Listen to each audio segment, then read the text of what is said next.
Kit. Everybody wants to sit with Kit. Sit with Kit. Sit with Kit. Everybody wants to sit with Kit. Yeah. Hello everyone, it's Kit Carson here in front of Angelina's Pizza, home of the #1 pizza shop show on the internet. That's true. Yeah. And as you all know by now, I sit here in beautiful downtown Key West, Florida, and I watch everybody walk by.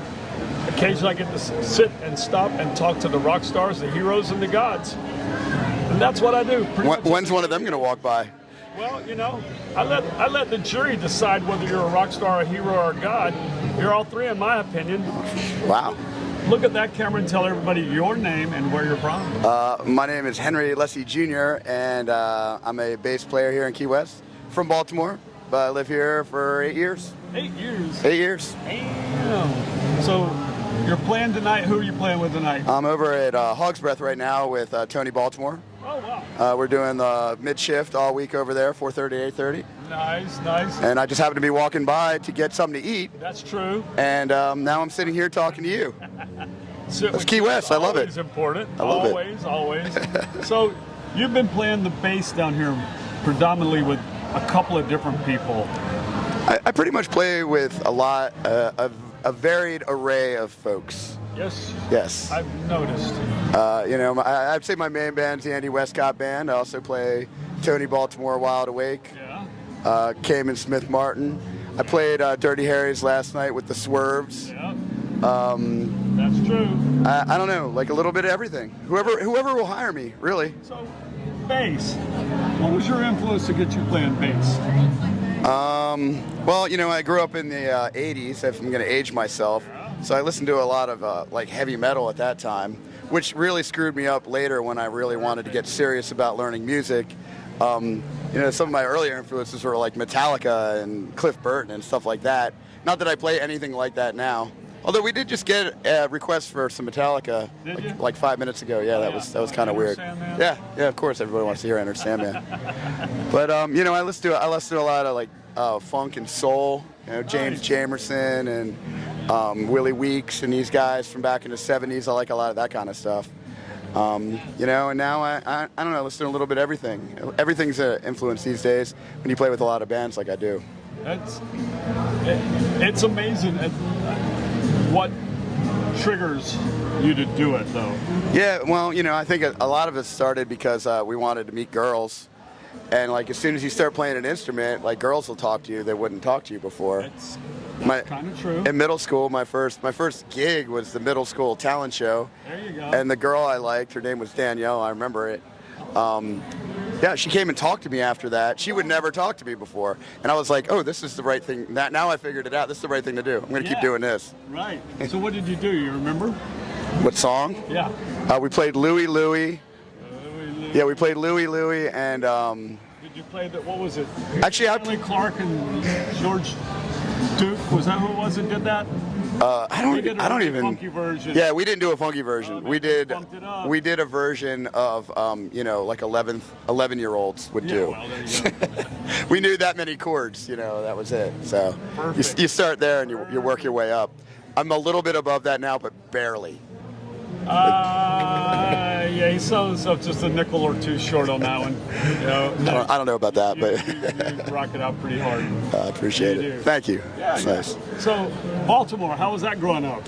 Well, you know, Baltimore, we were always number 1 or 2 in murders every year. Yeah. So we had that going for us. Yeah. Sometimes we get taken over by Detroit, but you know, so I grew up outside of the city when I was young, you know, a young man. So it was kind of, you know, it was pretty easy going out there. But as I got older, I spent more time in the city, and that's where you learn to take care of yourself. You know what I mean? Like the streets of Baltimore were not forgiving, but. You know, my only claim, one of my early roommates in Key West when I lived at 624 White Street. Actually, yeah, I think he lived with us there. A guy named Dave Bavis from Fells Point. He had a guy named Mike and Big Sweet G. They had a trio called Fells Point. Oh, wow. Yeah, I played Fells Point many times. Yeah, that was the name of their little company. Oh, that's cool. Down. And we were one of the first ones back when Schooner Wharf had the schooner. Yeah. And Paul and Evelina, we sailed through the harbor and had a generator on there and had them playing. And we thought we were hot shit. Yeah. I bet it's pretty good. It was Yeah. like the first time anybody ever done that. So, Oh, that's cool. not just acoustic, we had the full-on microphones. We were Oh man, blasting. yeah, PA system Oh and my everything. God, Yeah, we went by Mountaineer Square like 3 times. that's awesome. What a bunch of retards. It was fun though. Hey, we had a great time. hey, But that's my Fells Point. Hey, right on. And Dave Bavis used to, we moved to 1614 Dennis Street, and over there is where the salt ponds are. Oh, gotcha, and yeah. he was all about the soft shell crab. And he knew when they would be coming through those culverts there. Yeah. And he'd go catch about a dozen of them. Oh, nice. Fry them up. Yeah, that's the one thing we don't have enough is crabs down here. My Fells Point story. Yeah, That's yeah. it. No, we don't have enough crabs. No, well, we don't have good crabs down here. Well, have blue crabs. Not the crabs we're talking. Yeah, We have stone crab. Then we there's have stone other crab. Those aren't real crabs. Let's be honest. I mean, I'm a Maryland guy, so you know, you gotta I have the. love them, but they're I gotta have the just steamed blue crabs. You know, yeah. They're Well, too difficult to get into. no, not once you learn how to do it. You know, it's an art. Just like with blue crab. I mean, you Yeah. can pop them suckers open. Oh, yeah. Those guys could. Oh yeah, I could pop one of those open in a second. So, other than your talent show, oh, there's our puppies for the day. Oh yeah. Dogs. I think that dog needs longer legs. So, what's your other claims to fame? I try to stay out of trouble. You're Trying to doing do good. that. I'm doing a terrible job at that. I clearly am easily influenced. I walk by here and now I'm being interviewed right now. That'd be I clearly will just say yes. I say yes to life. That's what I do. So. You're anti-Nancy Reagan. You just say yes. I say yes. That's right. absolutely. I almost never say no, and that has served me well and has also Yes, been a it real has. problem for me. It's done both, but you know, whatever. I'm not going to stop. It's still What am I going to do? It's always I try to be. positive affirmation. I mean, I live in Key West. I can't, you know, you make your own problems down here, but You know, we do have champagne problems. It's that's not right. the same. I'm not shoveling snow. No, You know what I sunshine mean? all Yeah. day long. Yeah, exactly. You know, and it's heavy. So, you remember your first night in Key West? My first night in Key West, Go. 8 years ago, I moved in. I lived on Elizabeth Street, Elizabeth and Caroline. Had a great place there. And 2015. I'm trying yeah. to remember that year. yeah, I barely remember it. So you I had moved a in and I didn't know anybody. And then my neighbor played guitar and sang, and I had my upright bass shrink wrapped to the roof of my Honda Civic. Whoa. So he helped me get it off there, and then we sat and jammed on his porch, like all night. And I drank and was merry, and I was like, I think this is the right place for me, because I was in Key West for 5 minutes and I was playing music on a porch.